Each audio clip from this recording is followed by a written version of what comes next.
কিরে নয়ন, যতবারই মসজিদ যাতায়াত করি ততবারই দেখি তুই এই গাছের নিচে বই হয়েছস। কি হয়েছে এই গাছের নিচে তোর? আরে যখনই নে আমি সকালে বই থাই, রাত্রে বই থাই, দুপুরে বই থাই, এনুই রাগি এনুই খাই এনুই মুতি। এই লেবু গাছি আমার সব। কি এমন হয়ে গেছে গায়ে নুকে এই গাছের তলে? ইন্তি বইয়ে থান লাগবো, ইন্তি আগর লাগবো, ইন্তি মোটর লাগবো। তুই এটা গাছ দেখতেছস? পালাম দেখ, এটা আমার সোনালি ব্যাং। সোনালি ব্যাগ? লেবু গাছ তোর আবার সোনালি ব্যাগ হলো কি বাইরে? আরে কাদা পালাম তো চাই দেখ।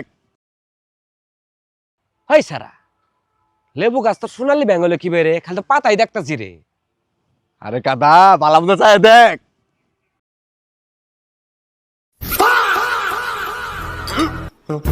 হ বন্ধু, সোনালি ব্যাঙ্গি তো। হ্যাঁ হ্যাঁ, লেবু গাছ এখন টেহার গাছ হয়ে গেছে গা। লেবু গাছ এখন কাল টেহা ধরে টেহা।